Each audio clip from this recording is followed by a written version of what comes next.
Apa khabar semua? Bismillahirrahmanirrahim. Assalamualaikum warahmatullahi wabarakatuh.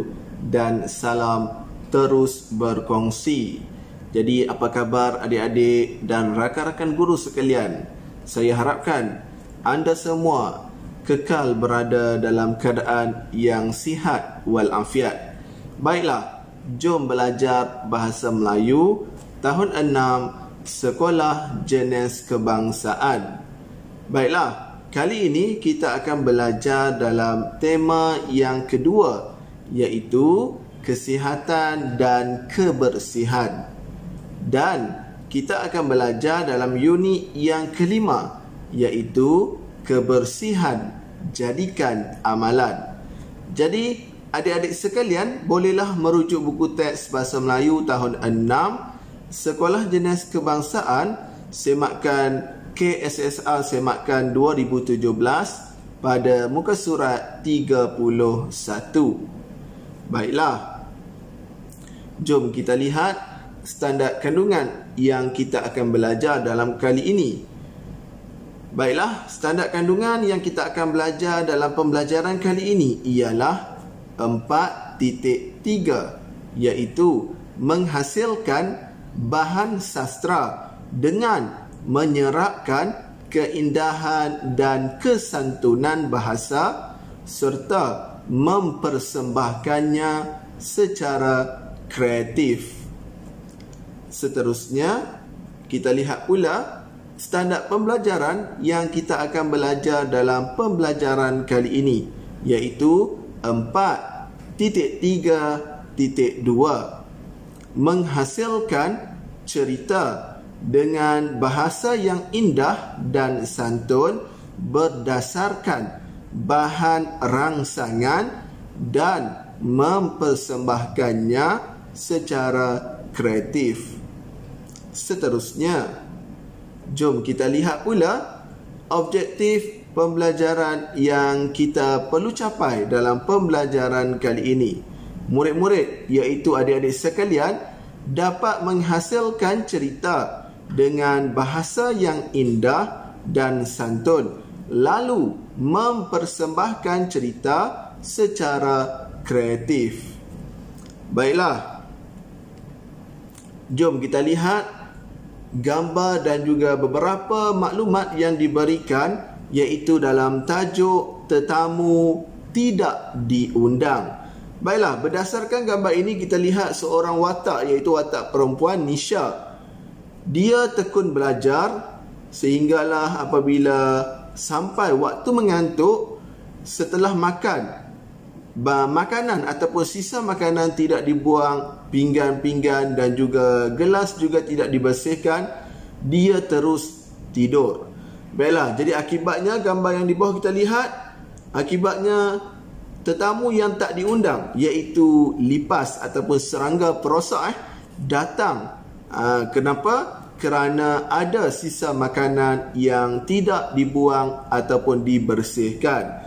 Jadi keesokan harinya apabila dia bangun, sampai terpijak bangkai ataupun lipas, menyebabkan dia pun terasa geli dengan lipas-lipas tersebut.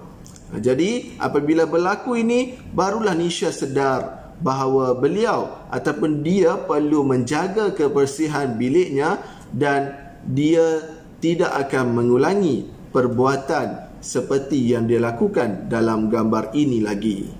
Baiklah, jadi berdasarkan gambar dan maklumat ini, jom cikgu cuba bantu kamu untuk hasilkan satu cerita yang mana nanti kamu boleh jadikan sebagai panduan. Ataupun mungkin ada ayat-ayat lain yang boleh kamu reka sendiri, lalu nanti kamu dapat mempersembahkan cerita ini kepada kawan mengikut kreativiti sendiri. Sama ada mungkin dengan pakaian ataupun dengan intonasi suara, bergantung kepada kreativiti kamu sendiri. Baiklah, jom kita lihat cerita yang cikgu bantu kamu untuk hasilkan berdasarkan gambar dan maklumat sebentar tadi. Pada suatu malam, Nisha tekun mengulang kaji pelajaran. Apabila mengantuk, Nisha merebahkan diri di atas katil lalu tertidur. Dia terlupa untuk membuang sisa makanan dan mencuci makanan di atas mejanya.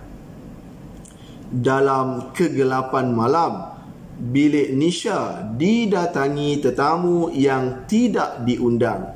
Berpuluh-puluh ekor lipas berkeliaran di dalam bilik Nisha. "Wah, banyaknya makanan!" jerit sang lipas. Dia dan kawan-kawannya berasa amat gembira kerana terdapat banyak sisa makanan di dalam bilik itu.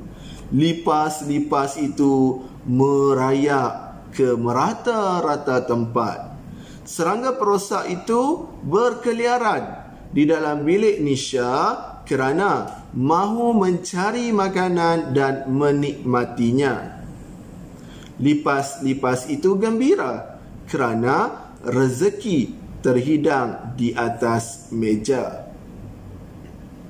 Keesokan paginya, Nisha bangun tidur seperti biasa.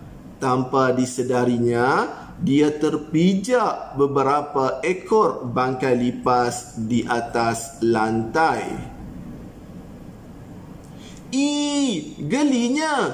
Ibu, tolong! Jerit Nisha apabila ternampak serangga itu di bawah tapak kakinya. Ibu Nisha segera berkejar untuk mendapatkan anaknya itu. Apabila beliau mengetahui hal yang terjadi, beliau menasihati Nisha agar menjaga kebersihan biliknya. Sejak hari itu, Nisha sedar dan insaf. Dia memohon maaf daripada ibu atas kecuaiannya. Dia berjanji akan sentiasa menjaga kebersihan biliknya agar biliknya tidak menjadi sarang serangga perosak seperti lipas. Baiklah, jadi lengkap sudah sebuah cerita yang cikgu bantu hasilkan supaya mungkin dapat jadikan panduan agar kamu dapat menghasilkan cerita berdasarkan gambar dan maklumat yang telah diberikan dalam buku teks anda. Baiklah, jadi setakat itu sahaja dulu pembelajaran kita untuk kali ini. Sebelum terlupa, jangan lupa untuk klik like dan subscribe. Kenapa? Supaya adik-adik sekalian ataupun rakan-rakan guru tidak terlepas apabila saya menghasilkan video pembelajaran yang terkini ataupun terbaharu. Ingat, like, subscribe. Baiklah, kita berjumpa lagi dalam pembelajaran yang akan datang. Sekian, terima kasih. Bye-bye.